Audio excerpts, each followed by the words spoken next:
Bismillahirrahmanirrahim. Assalamualaikum warahmatullahi wabarakatuh.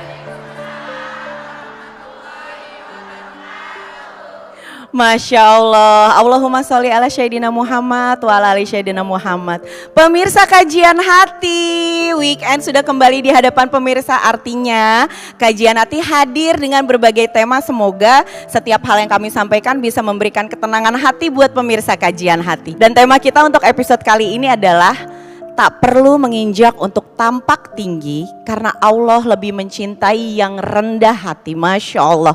Mangga silakan A, langsung dibuka tausiahnya. Bismillahirrahmanirrahim. Assalamualaikum warahmatullahi wabarakatuh. Waalaikumsalam warahmatullahi wabarakatuh. Bunda,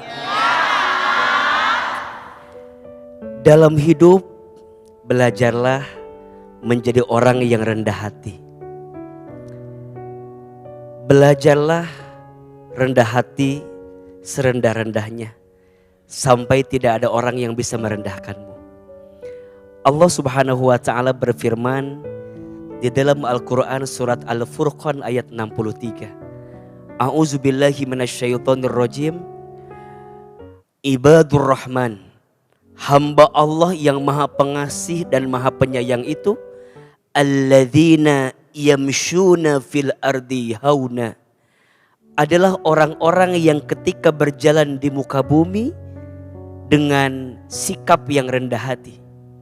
Wa idza khatabahumul jahiluna qalu salama, dan apabila ada orang yang merendahkannya, apabila ada orang yang menghinanya, maka balaslah ia dengan kebaikan. Salama. Bunda sayang, pemirsa Trans TV, jangan jadi mulia dengan cara merendahkan orang lain. Tidak lantas jadi hebat saat kita menghina dan menyakiti orang lain. Termasuk mohon maaf, jangan sampai kita berbahagia di atas rasa sakit orang lain.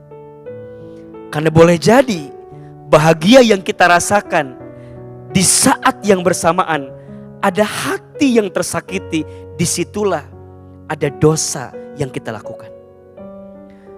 Maka selama hidup belajarlah jadi orang baik.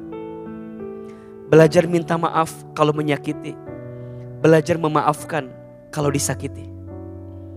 Ingatlah, dengan sikap zolim yang kita lakukan kepada orang lain, jangan mudah menyakiti siapapun. Boleh jadi rasa sakit yang dia rasakan akan memberatkan hisabmu nanti di akhirat. Maka Allah akan meninggikan derajatmu selama ada iman dan ilmu dalam hidupmu. Bukankah itu yang Allah sampaikan? Yarfa'illahu alladhina amanu minkum walladhina utul ilma darajat. Allah akan mengangkat siapa?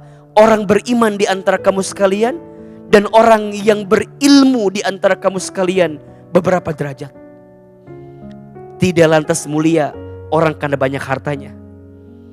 Tidak lantas mulia orang tinggi jabatannya. Tidak lantas mulia orang terkenal namanya. Karena kemuliaan di hadapan Allah tak diukur dengan urusan dunia, tapi diukur dengan ketakwaannya di hadapan Allah. Inna akramakum indallahi atqakum. Sesungguhnya orang yang paling mulia di antara kamu sekalian adalah orang yang bertakwa di antara kamu sekalian. Yang sering meninggi, belajar merendah. Yang sering flexing, pamer dengan segala yang dimiliki, belajarlah merendahkan hatimu.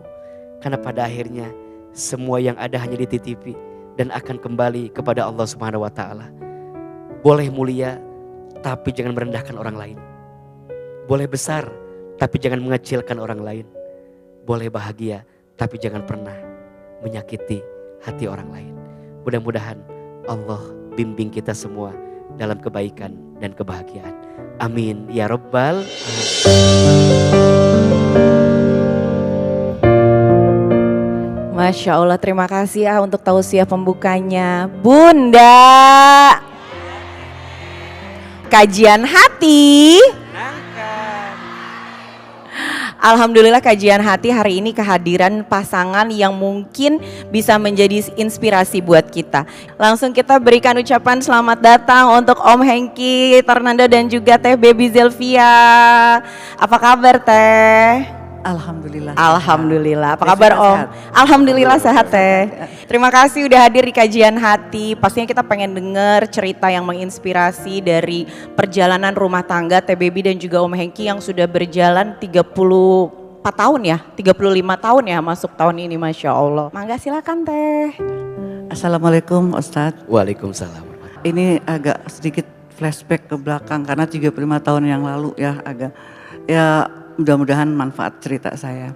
Pada saat itu saya kebetulan syuting bareng, jadi cinlok ya, cinlok.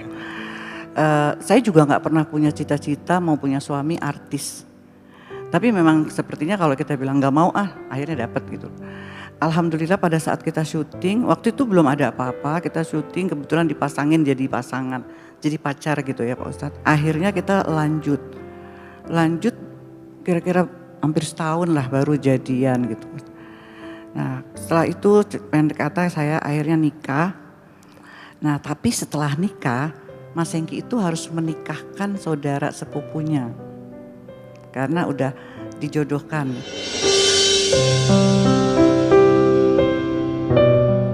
Ya tapi memang waktu nikah sama saya tuh saya mau karena beliau nggak bohong ya.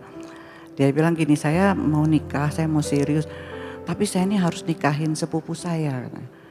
Saya udah berjanji sama orang tua saya. Akhirnya saya bilang ya udah karena nggak bohong ya jadi saya mau. Dan kebetulan orang tua saya juga ya udah kamu yang jalanin katanya.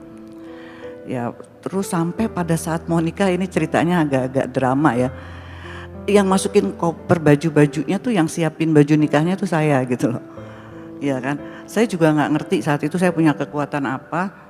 Ya konsekuensinya kalau saya bilang oke, boleh, ya saya mesti terima gitu. Walaupun hati saya namanya manusia ya Pak Ustadz perih ya. Iya. Ya kan perih terus ngebayangin malam pengantinnya gimana kayak gitu kan. Iya. Tapi walaupun dia bilang dijodohin tapi ya tetap aja punya anak satu Pak Ustadz.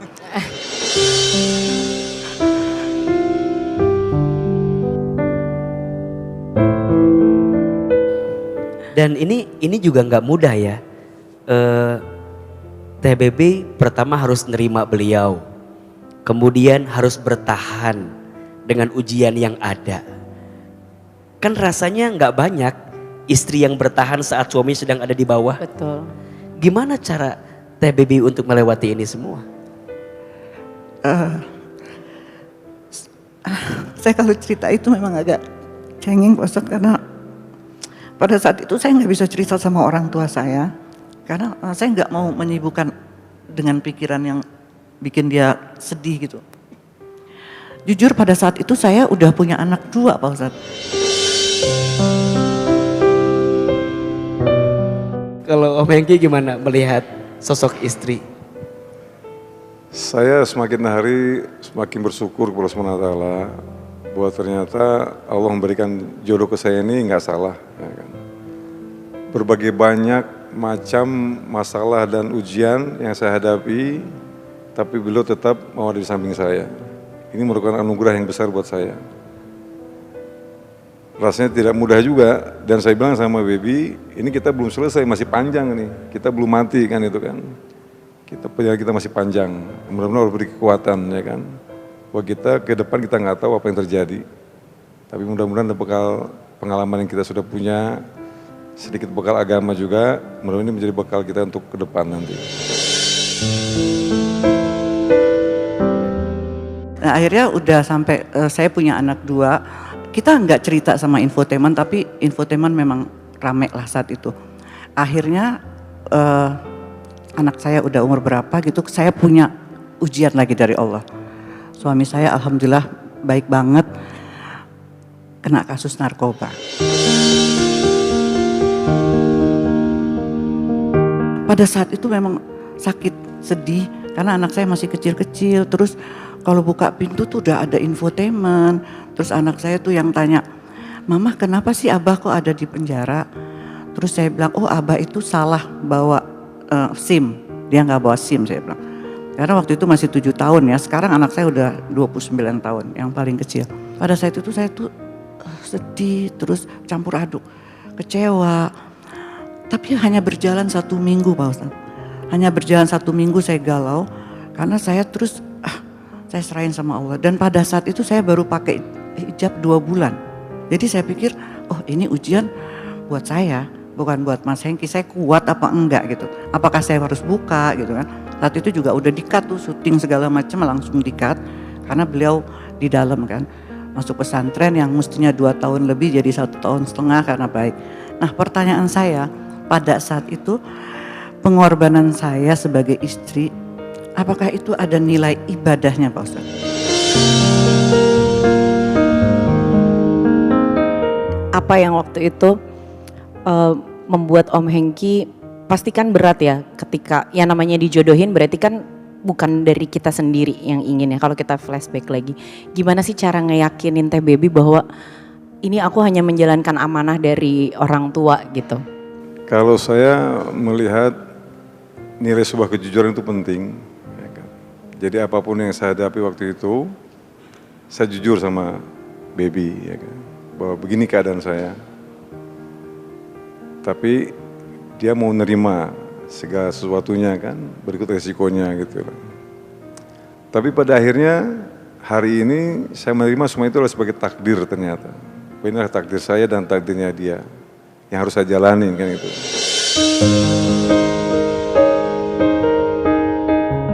Baik, barangkali Om hari ini ada yang ingin disampaikan kepada istri, mungkin mau permintaan maaf selama berumah tangga, ada lika-liku dan isi hati yang mungkin ingin Om sampaikan. Banyak yang ingin saya sampaikan, ya.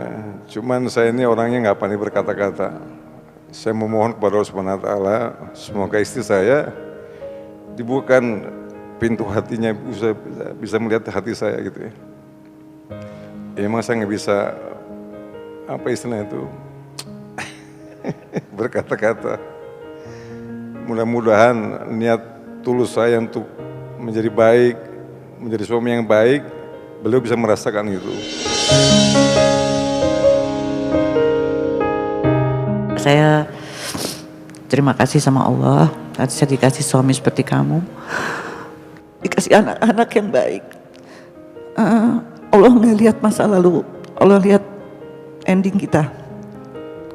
Saya juga terima kasih Allah udah ngirim almarhum Gito Rolis yang menjadi sebab asbab hidayah buat suami saya. Insya Allah kita dikumpulkan di surga Firdausnya Allah. Maaf lahir batin kalau saya sebagai istri selama ini enggak 100%.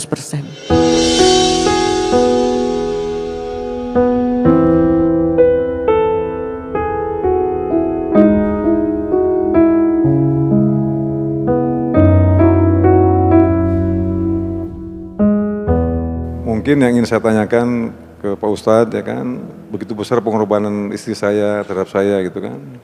Ini saya sebagai suami ke depannya ini seperti apa? Ya kan? Yang sesuai dengan apa yang maunya Allah Subhanahu Wa Taala.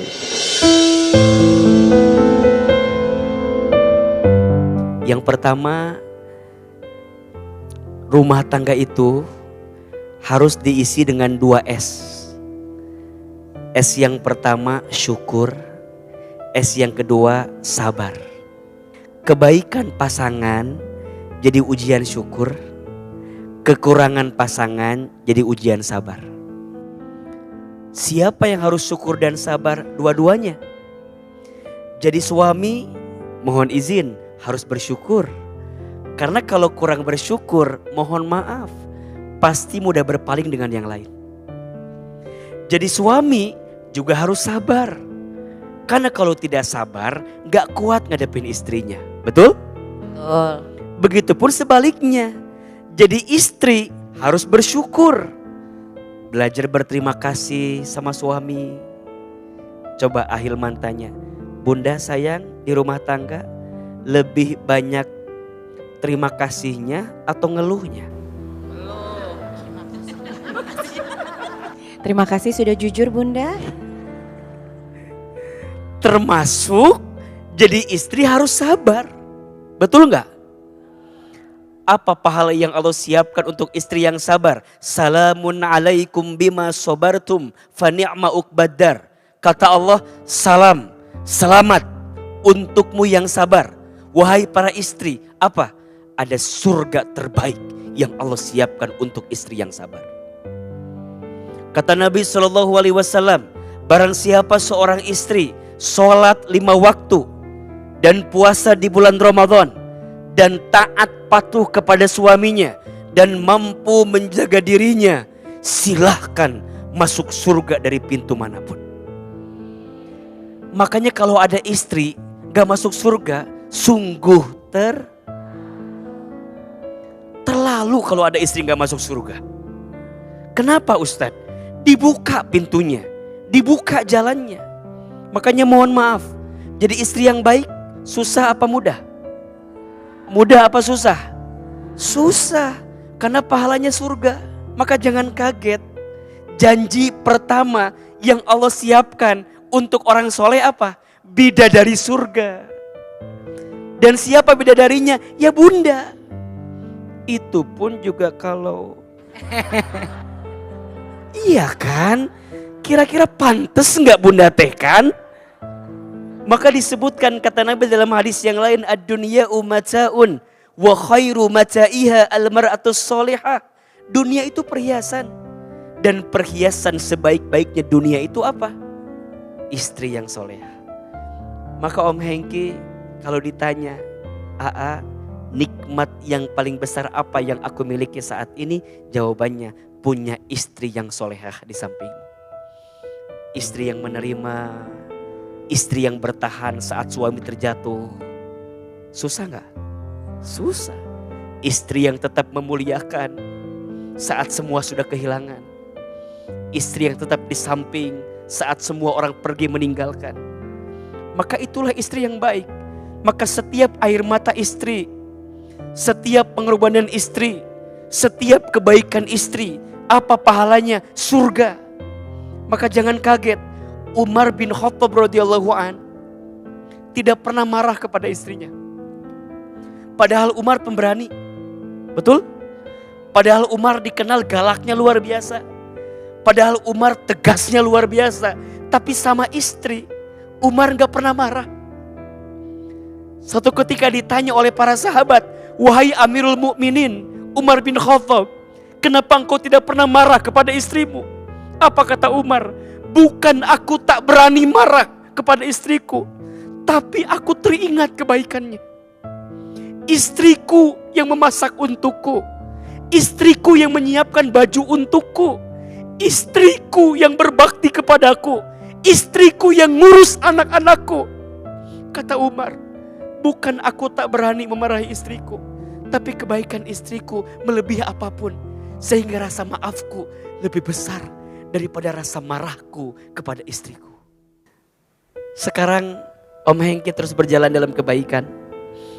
Yang lalu biarlah berlalu, sudah usai biarlah selesai.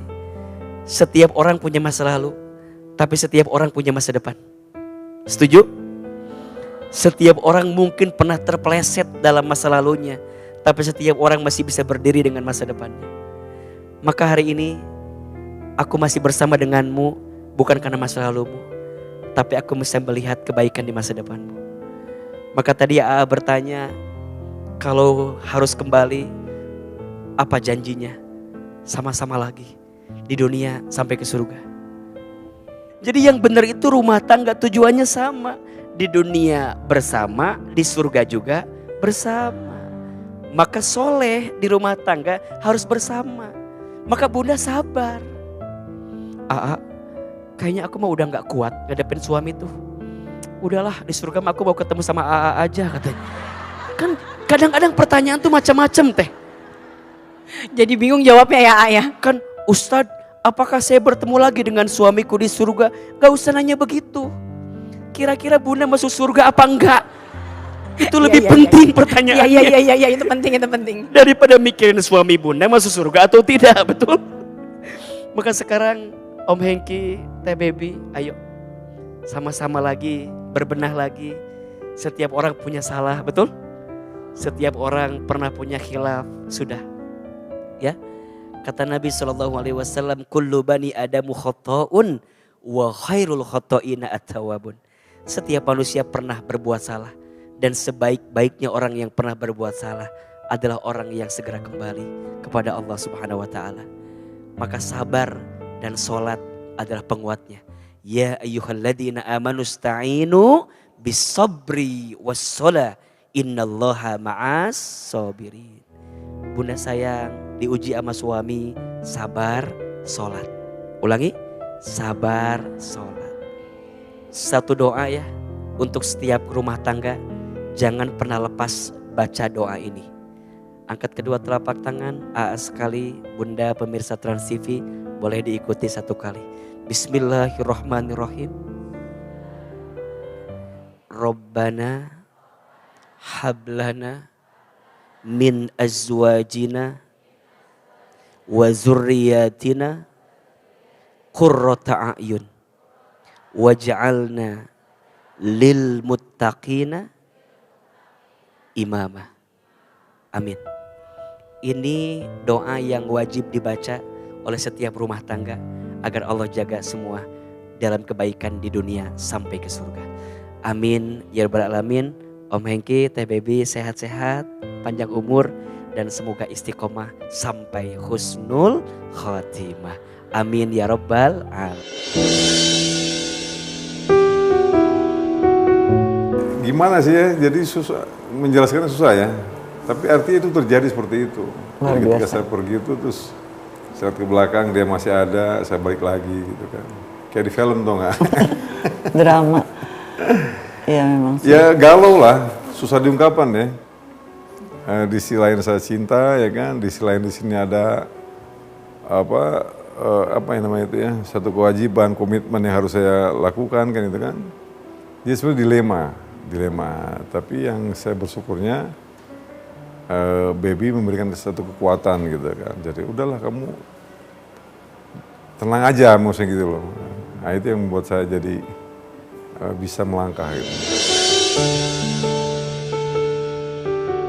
Itu tadi saya siapin semuanya, saya kasih saya support ya. Tapi memang rapuh, di dalam hati saya rapuh. Ketika jalan tuh saya nangis nggak nyangka beliau mundur lagi gitu ya. Saya nangis terus udah pergi ya saya ke kamar. Ya nggak keruan, campur aduk perasaannya gitu. Cuman saya kok saya bisa ya gitu. Tapi alhamdulillah ya, setiap hari telepon.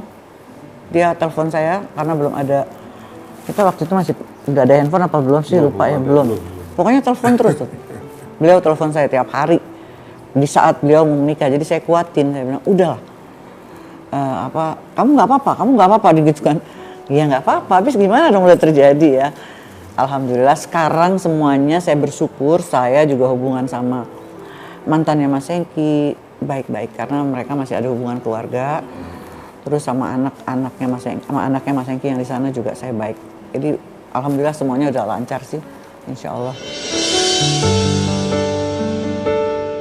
Ya luar biasa loh ujiannya, dahsyat memang. Situlah yang membuat saya mungkin semakin cinta kali ya. Lagu. Karena pengorbanannya begitu banyak dan nggak gampang, nggak mudah, jarang kan gitu kan. Gitu. Dan akhirnya sekarang sampai hari ini yang kita rasakan adalah indah semuanya gitu.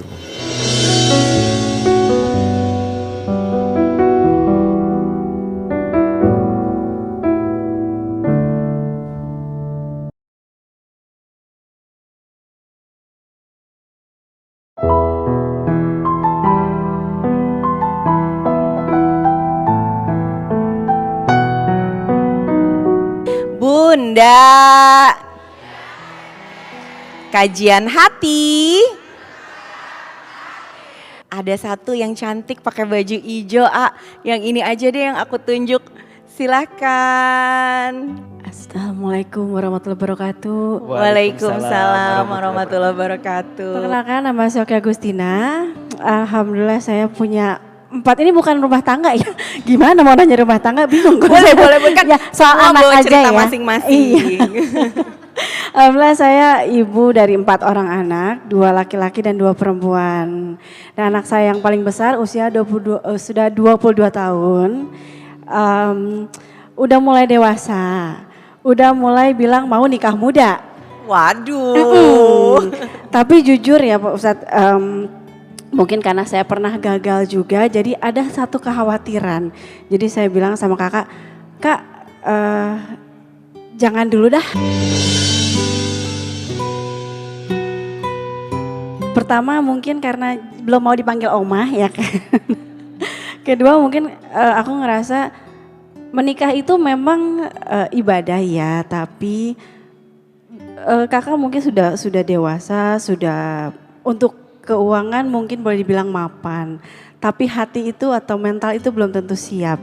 Itu yang saya takutin gitu. Karena ketika ya Kisha ini kan boleh dibilang bertanggung jawab sama saya, sama adik-adiknya gitu. Tapi ketika kamu menikah kamu akan bertemu orang lain yang tanggung jawabmu akan beda.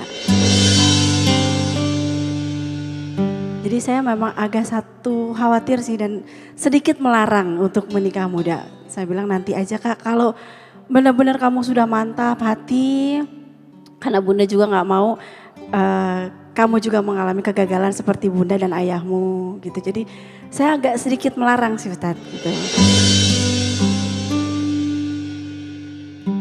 Sama satu lagi nih, mungkin orang-orang semua tahu kalau Kisha itu bertanggung jawab dalam segi finansial untuk saya dan adik-adiknya.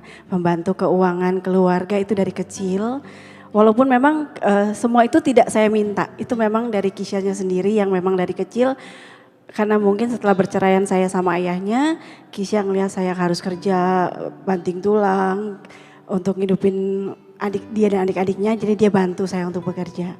Biasalah omongan netizen kan lebih pedes ya dari pecel cabai 2 gitu. Jadi ada aja omongan yang bilang ini kok Kisha nih seolah-olah saya eksploitasi anak gitu kan untuk biayain hidup saya. Padahal sebenarnya saya juga sebenarnya bekerja, hanya Kisha membantu.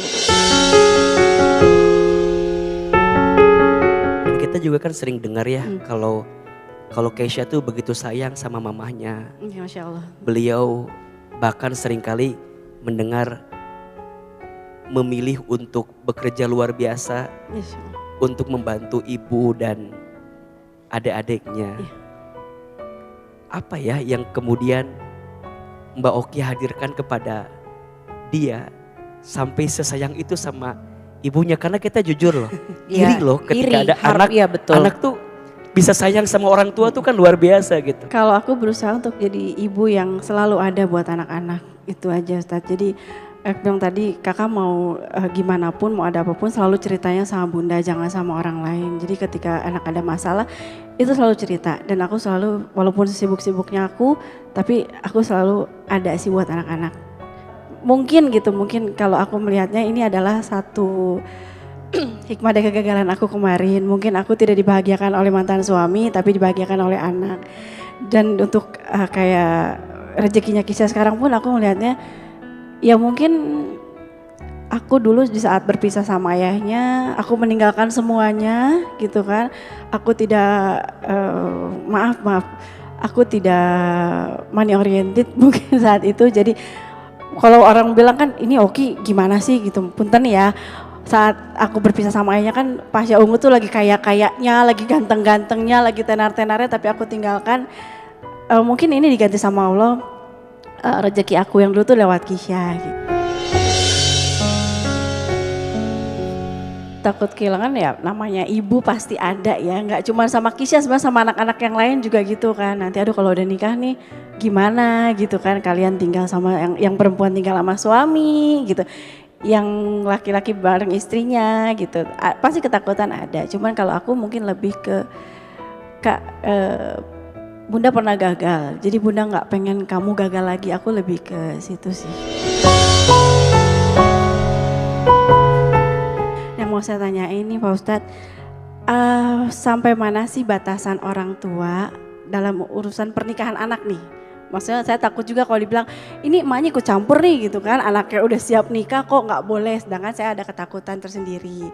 Yang kedua dengan omongan-omongan netizen nih gitu kan, apa sih hukumnya ketika seorang anak dengan sadar dengan ikhlas itu membiayain atau mencukupi kebutuhan keluarga atau ibu dan adik-adiknya yang seperti Kisah lakuin. Itu aja sih pertanyaannya. Masya Allah. Bunda,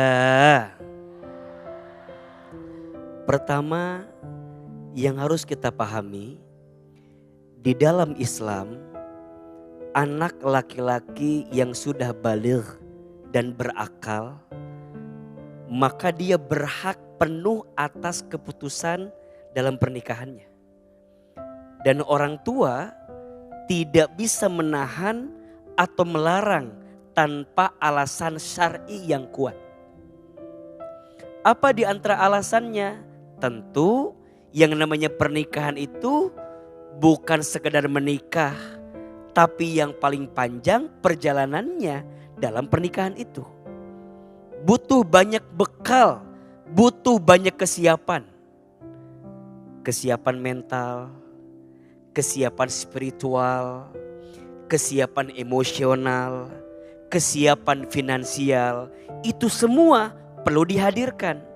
Maka mohon maaf, bagi anak laki-laki, jika ada orang tua yang mungkin bukan melarang atau menahan, tapi memberi nasihat, boleh atau tidak?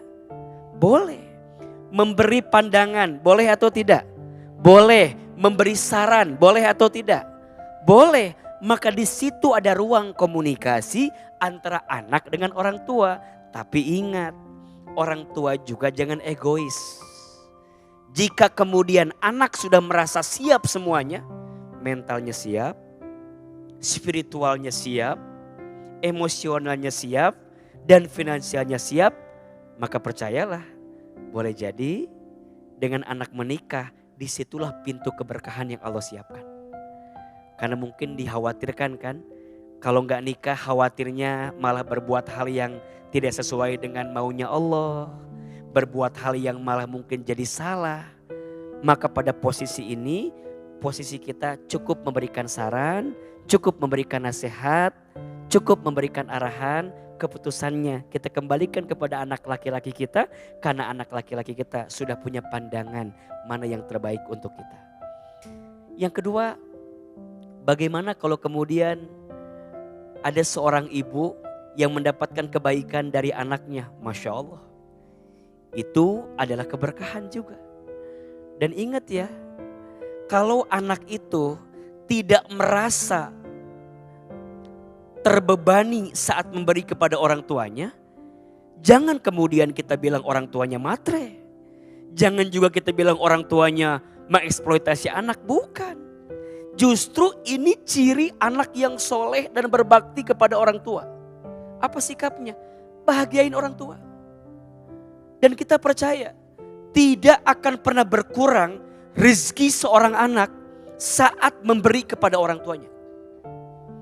Justru Allah tambah, Allah tambah, Allah tambah. Dan hari ini kita lihat putranya beliau Keisha, filmnya luar biasa, karyanya luar biasa. Boleh jadi rahasianya karena Keisha adalah anak yang begitu sayang sama mamanya. Jangan pelit sama orang tua. Tapi juga sebaliknya, orang tua jangan membebani anak jika anak tidak mampu. Jangan lantas bilang anak kita durhaka kalau gak ngasih sama kita. Jangan, orang gak mampu. Kan kadang-kadang kita mah suka ngukur gitu ya. Izin nih, mohon maaf ya. Kalau kita punya anak 3, misalnya yang 1 tuh baik banget materinya, yang 2 biasa aja. Coba, yang bunda sayang yang mana? Atau yang bunda banggain yang mana? Biasanya yang ngasih uang banyak. Bahkan bunda sering bilang yang gak ngasih mah, gak usah jauh-jauh teh, kita mudik aja ke kampung. Kalau ada anak yang sukses dunianya, beda treatmentnya. Ini pelajaran orang tua, jangan mengukur suksesnya anakmu dengan materi yang diberikan oleh anakmu. Karena bukan hanya itu. Mungkin ada anakmu yang materinya kurang, tapi doanya banyak. Betul gak? Mungkin ada anakmu yang dunianya kurang, tapi waktunya ada untuk dirimu. Bukankah itu lebih berharga daripada dunia materi yang diberi, tapi waktunya gak ada untuk kita? Jangan lupa, bahagiakan orang tuamu. Wabil khusus ibu. Karena semakin sayang kita sama ibu, semakin Allah sayang sama kita. Semakin kita baik sama ibu, maka semakin baik Allah sama kita. Bahkan kata Nabi, ada 2 dosa yang balasannya langsung disegerakan di dunia. Apa salah satunya? Dosanya seorang anak yang menyakiti hati seorang ibu. Tidak akan pernah habis harta seorang anak karena berbagi kepada ibunya. Percayalah, fa inna ma'al usri yusro, inna ma'al usri yusro. Sesungguhnya bersama kesulitan maka akan ada kemudahan, dan sesungguhnya bersama kesulitan juga ada kemudahan. Apalagi nanti sudah menikah. Kadang-kadang banyak istri tuh yang suka bilang sama suami, ayah, ayah, ayah. Kalau mau ngasih sama ibumu bilang sama aku. Salah enggak? Salah enggak? Hati-hati ya. Seorang istri jangan pernah menghalangi suamimu untuk berbuat baik kepada ibunya. Selama dia sudah mencukupi kebutuhanmu, selama dia sudah memberikan nafkah kepadamu, jangan marah kalau dia berbuat baik kepada ibunya. Boleh jadi rizki suami ibu berkah karena dia berbakti kepada ibunya. Betul? Tapi juga ayah jangan lupa, kalau ayah ngasih sama ibunya, kalau istrimu punya orang tua, kasih juga orang tua dari istri. Betul? Apakah harus sama? Adil bukan berarti sama. Adil itu menempatkan sesuatu pada tempatnya. Maka bersikaplah baik kepada orang tuamu, kepada orang tua pasanganmu.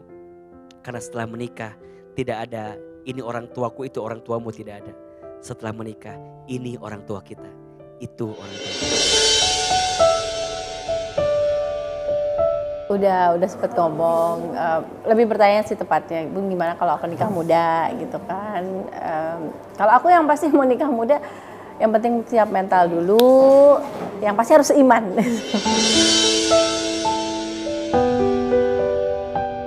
Aku pernah menikah muda, pernah gagal juga, jadi ada satu kekhawatiran, iya itu juga karena sayang sih gitu, karena aku nggak mau anak-anak aku nanti itu akan merasakan atau melalui apa yang udah pernah aku dan ayahnya lewati.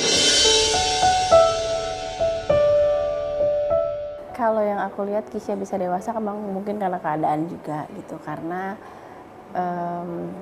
dia sudah melewati 2 kali ibunya bercerai. Ya mungkin aku lihat kalau Kisha tidak melewati aku dan ayahnya bercerai, dia mungkin nggak akan mungkin sedewasa ini sih. Jadi memang itulah keadaan juga yang merubah dia.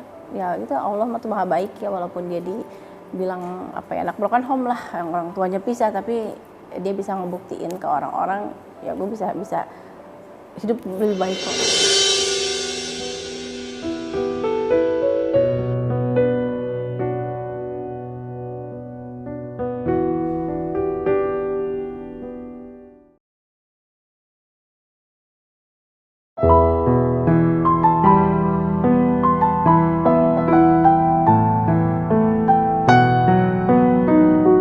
Bunda,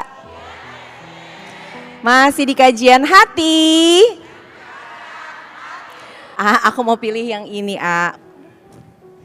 Assalamualaikum Ahilman, Waalaikumsalam. Teteh Desita, Teh Baby dan Pak Hengki dan bunda-bunda sekalian di sini, semoga semuanya sehat selalu. Perkenalkan, nama saya Baby Margareta. Saya ibu 3 anak. Mungkin sebagian orang mengenal saya sebagai model, terus pemain sinetron juga film. Tapi sekarang lebih fokus mengurus keluarga di rumah.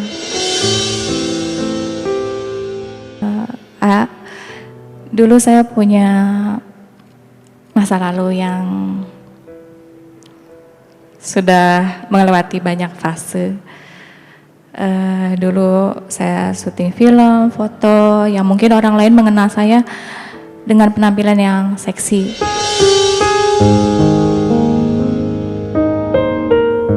Dan kemudian saya menikah pada tahun 2018 dan saya harus menghadapi dengan meninggalnya suami saya pada tahun 2022 dan saya harus menguatkan diri saya dengan anak-anak saya.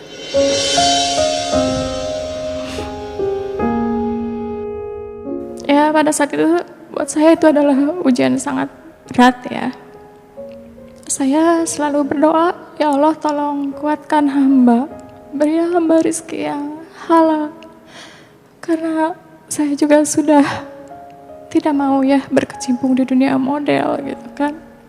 Karena saya tahu saya harus memberikan contoh yang baik untuk anak-anak saya. Jadi aku selalu berdoa, ya Allah berikan saya rezeki yang halal untuk membesarkan anak-anak saya.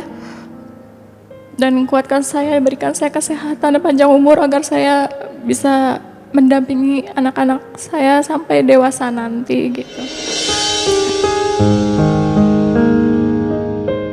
Allah tuh memberikan sesuatu yang di luar keinginan saya gitu kan. Allah memberikan lagi jodoh yang baik, yang soleh, yang benar-benar menjadi panutan untuk saya dan anak-anak saya gitu. Saya menikah kembali di tahun 2024 sampai sekarang, alhamdulillah. Kemudian di situ harus melewati lagi fase yang menurut saya berat karena suami menginginkan saya memakai hijab. Nah, terus terang saya belum siap pada saat itu. Karena menurut saya yang penting hati kita baik dan tidak menyakiti sesama gitu kan.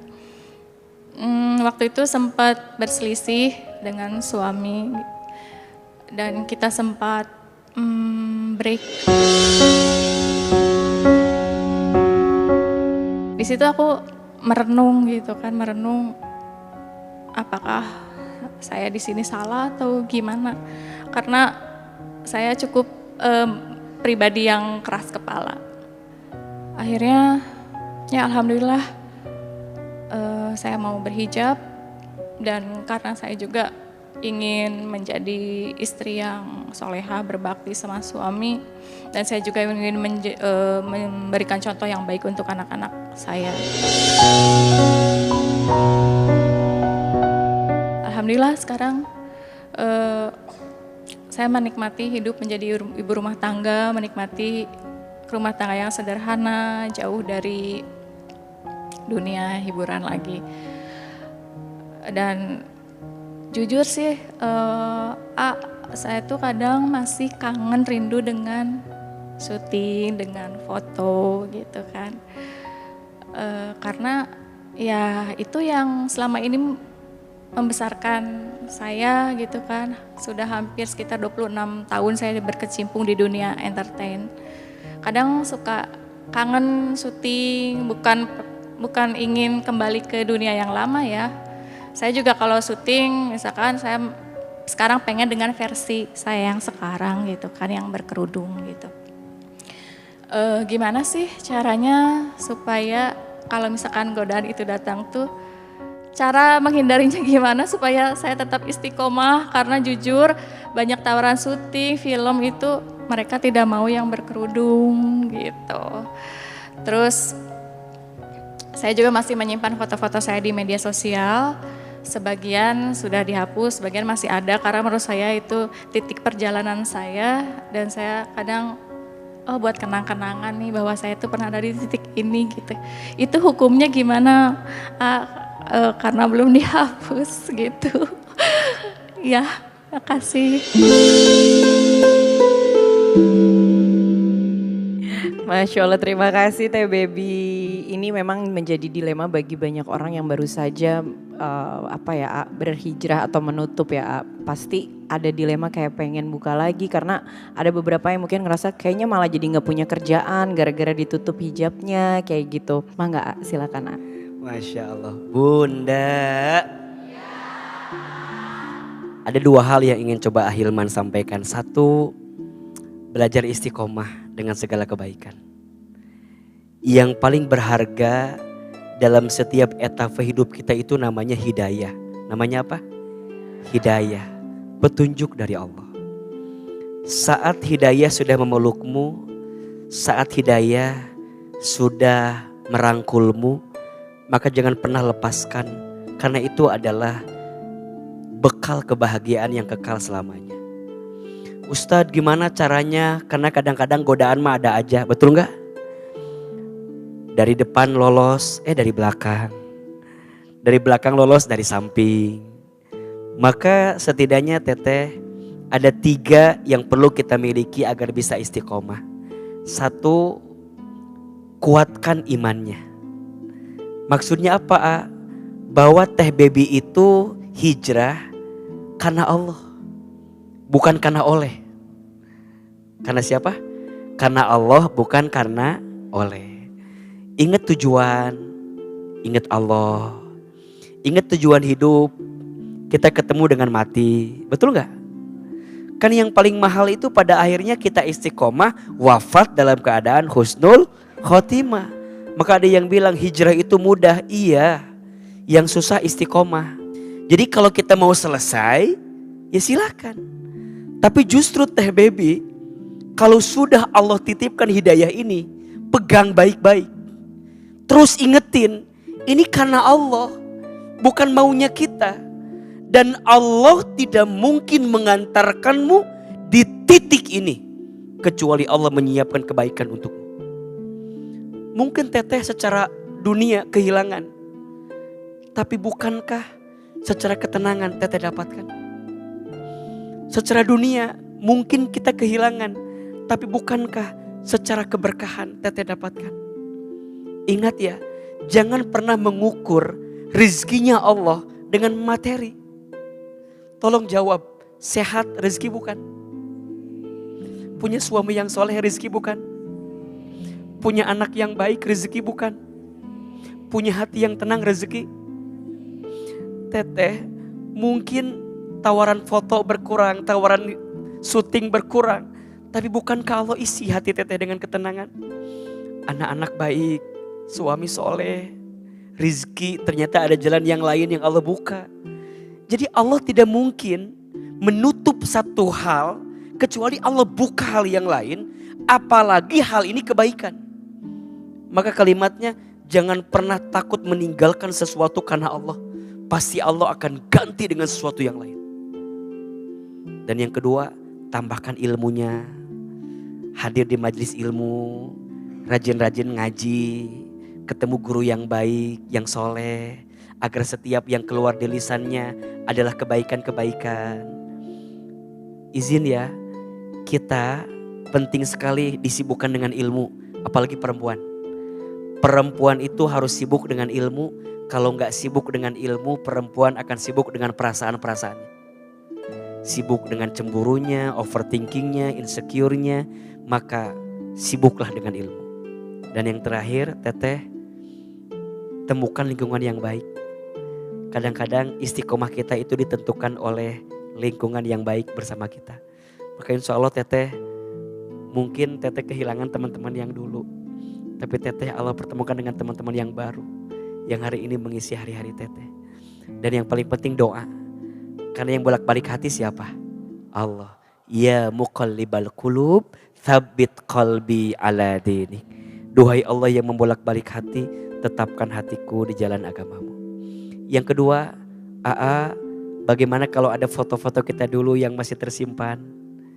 Jawabannya, kalau masih bisa kita jangkau untuk dihapus, hapus. Tapi kalau kita gak bisa menjangkaunya, kan ada ya yang mungkin sudah tayang, ditayangin lagi. Yang mungkin ada di file orang lain, kita gak bisa ngapusnya. Ya sudah, kita serahkan kepada Allah. Tapi kalau yang bisa kita jangkau, sebaiknya kita selesaikan. Tutup masa lalunya, biar yang dikenang masa depannya. Jadi teteh, kenapa harus menyegerakan kebaikan ini? Agar kita saat kembali, Allah mengakhiri hidup kita dengan kebaikan itu. Innamal a'malu bil khawatim. Setiap amal itu tergantung ujungnya.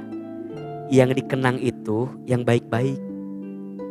Kalau yang buruk mah jangan dikenang. Lepaskan yang toksik, siapkan ruang buat yang asik. Simpan yang baik-baik, hapus yang tidak baik. Betul?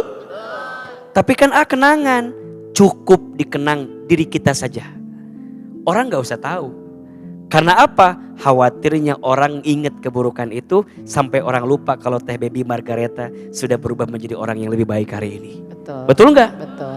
Dan nanti pelan-pelan bisa hilang karena kita menampilkan yang baik. Bukankah kita ingin dikenang sebagai orang baik? Betul? Coba Bunda kalau nanti wafat maunya dikenal orang baik atau orang gak baik? Orang baik kan? Teteh juga sama. Jadi kalau orang dengar Teh Baby Margaret apa yang diingat? Kebaikannya. Iya tuh Teh Baby pernah hadir di kajiannya Ustadz Hilman. Iya tuh Teh Baby yang sekarang istiqomah dengan hijabnya. Jadi pada akhirnya apa yang kita tabur itu yang kita tuai. Apa yang kita tanam itu yang kita panen. Jadi Teteh semangat untuk berubah jadi lebih baik. Gak apa-apa dan tahu di saat ini pasti banyak yang mencibir, yang menghina. Ya gak apa-apa. Badai pasti berlalu. Hinaan orang pasti selesai. Fokus aja dengan Allah. Selama Allah suka sama Teteh, kenapa harus fokus sama penilaian orang sama Teteh? Mudah-mudahan Allah jaga Teteh dalam kebaikan. Amin ya Rabbal Alamin. Godaannya kalau pas lagi cuaca panas, kalau lagi di mana, aduh pengen dibuka gerah gitu. Seperti itu sih godaannya. Kan sebelumnya perbedaannya sangat mencolok antara waktu sebelum berhijrah dan sebelum sekarang. Kayak aku tuh punya batasan gitu. Oh, sekarang aku berhijab harus lebih istiqomah, harus lebih bisa menjaga tingkah laku. Bagaimana ke sesama, bagaimana ke anak, bagaimana ke keluarga, bagaimana ke saudara, ke sesama.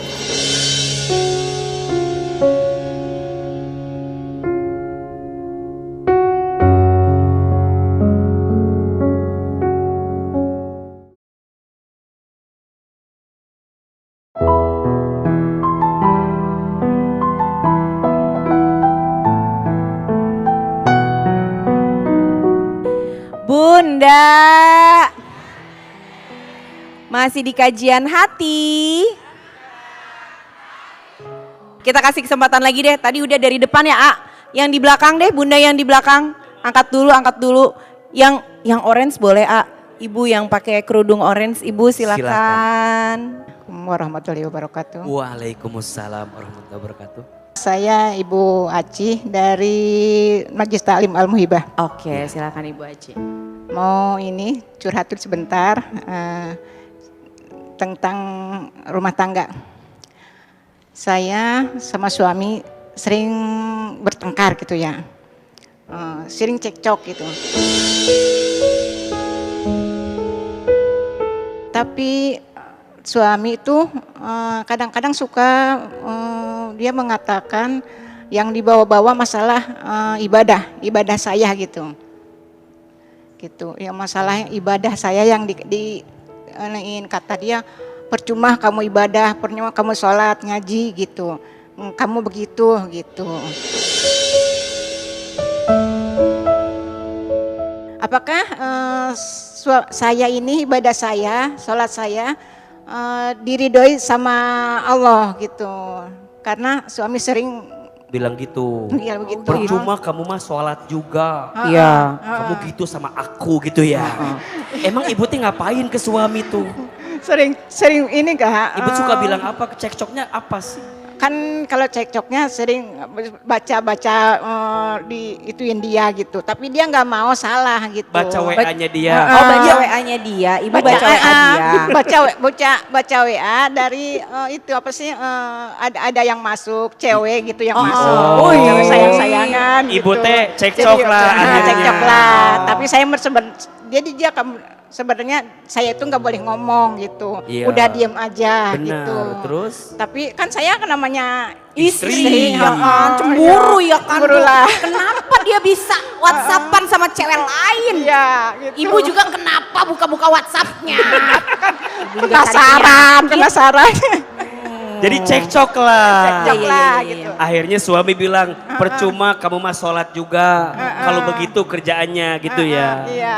Terus ibu apa jawabannya ke suami? Lah, kata saya kan, saya ibadah saya gitu, saya ibadah saya urusan saya sama Allah gitu. Oh ibu jawabnya gitu. Tapi kalau WA urusan saya sama bapak gitu. Iya. Iya sih, bener juga ya. Bener juga. Tapi izin, ibu kan tetap berbakti sama suami kan? Bakti. Tetap melayani. Iya, Tetap melayani. hormat. Hormat. Cuman buka WA doang kan? Iya, karena penasaran.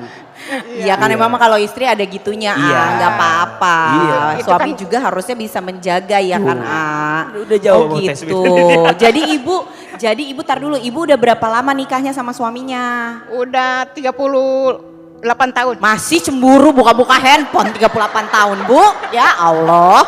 Kirain aku baru nikah lagi apa gimana gitu Kalau suami nonton, ibu mau bilang apa sama suami? Panggilnya apa bu, di rumah panggilnya apa? Panggilnya AA. Sok. Kalau gitu ngomongnya ke kamera jangan ke Ahilman ya. Atau anggap aja saya suami ibu ya. Iya. Jangan nanti ngomongnya beda, ntar suami yang cemburu di rumah ya kan. Kalau mau marah-marah, jangan yang dibawa-bawa masalah ibadah saya atau masalah agama gitu. Aku sayang sama, walaupun kamu agak kasar, tetap aku menghormati kamu. Bunda. Pertama, kita harus pahami bahwa setiap kebaikan kita sebagai istri kepada pasangan kita itu semuanya ibadah. Betul? Ibadah kan ada dua ya, ada mahdhah, ada ghair mahdhah. Ada hablum minallah, ada hablum minan nas. Bunda sholat ibadah, puasa ibadah, baca Quran ibadah. Termasuk bagi seorang istri melayani suami itu ibadah. Hormat, patuh, taat kepada suami itu ibadah. Maka izin ya, para suami juga jangan ngerasa punya kekuatan sampai membanding-bandingkan antara ibadah istri dengan Allah dengan baktinya kepada kita. Jangan merasa jumawa kita jadi suami. Kamu kalau nggak taat sama aku nggak akan masuk surga. Ya bener sih, kalimat itu bener. Tapi kadang jadi suami juga harus sadar diri. Kira-kira kita sebagai suami itu udah baik apa belum? Betul nggak? Kan nanti ada keterangannya. Seorang istri harus taat kepada suaminya selama suaminya tidak memerintahkan perkara yang melanggar syariat Allah Subhanahu wa taala. Jadi ibu boleh nggak nolak suami kalau perintahnya melanggar syariat Allah? Boleh. Contoh, Bunda, kita tuh lagi nggak ada uang. Besok Bunda nyuri ayam ya di tetangga. Boleh nggak Bunda nolak? Harus. Tapi nolaknya dengan cara yang baik. Nah Bunda juga sama Bunda. Suami Bunda teh mungkin bukan gak mau diliatin chatnya. Tapi dia merasa tersinggung dengan sikap Bunda. Ujungnya keluar kata-kata yang menyakiti hati Bunda. Maka ke depan daripada cekcok gak usah liatin HP suami Bunda. Buat apa? Kadang rasa sakit itu diundang gara-gara kita yang mengundangnya. Betul nggak? Udahlah, nggak usah kepo sama urusan suami. Bikin liar tahu nggak sih? Betul? Fokus aja dengan rasa cinta Bunda, rasa sayang Bunda. Bilang sama Allah, ya Allah kalau suamiku macam-macam, aku titipkan kepada dirimu. Cukuplah yang aku tahu kebaikannya. Jangan kau buka keburukannya. Khawatirnya hatiku semakin sakit dengan kelakuannya. Belajar mencintai pasangan seperti jangan menggenggam pasir. Jangan mencintai pasangan seperti menggenggam pasir. Pada akhirnya kamu kehilangan pasirnya dan kamu kehilangan rasa cinta dari seseorang. Ana inda dzanni abdi bi. Sesungguhnya aku sesuai prasangka hambaku. Maka minta yang terbaik sama Allah. Bunda sayang, semangat, sehat dan tetap bahagia dan tetap lanjutkan ibadah Bunda. Gak ada urusan dengan WA suami Bunda ya. Pokoknya Bunda sholat, tahajud, ngaji. Setuju? Semoga Allah balas kebaikan bunda semua. Amin ya rabbal alamin.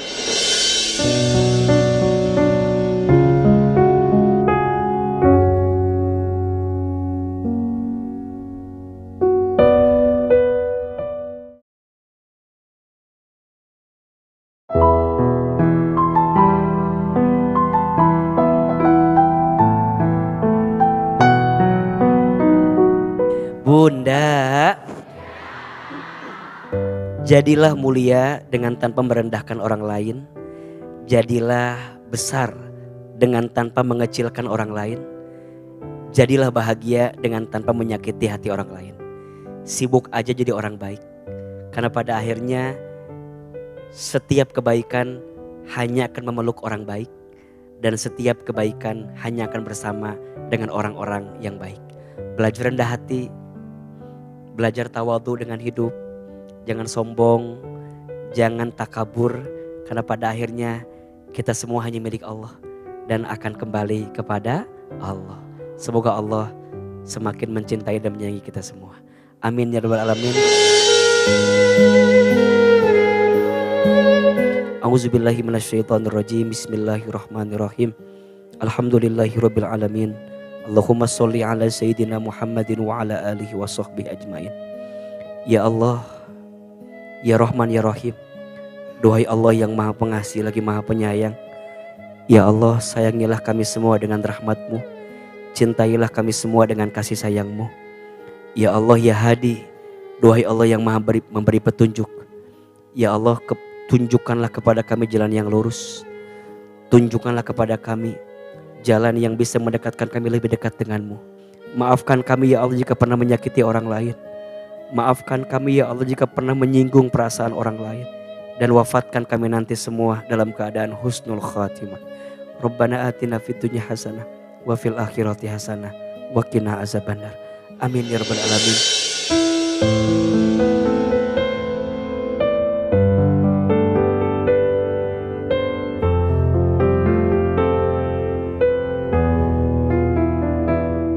Masya Allah, Alhamdulillah pemirsa kajian hati. Terima kasih sekali lagi saya ucapkan untuk bintang tamu kita ada Om Hengki, Teh Baby Zelvia, ada Eki Agustina juga Baby Margareta. Dan semoga setiap kajian hati hadir ke hadapan pemirsa bisa memberikan manfaat dan mendekatkan keimanan kita kepada Allah Subhanahu wa taala. Dan sebelum kita berpisah di kajian hati, saya ingin menyampaikan sebuah kalimat yang indah. Cukuplah seorang dikatakan berbuat buruk apabila ia merendahkan saudaranya sesama muslim. Hadis riwayat Muslim. Pemirsa, kita ketemu lagi dalam kajian hati. Menangkan. Assalamualaikum warahmatullahi wabarakatuh. Waalaikumsalam warahmatullahi wabarakatuh.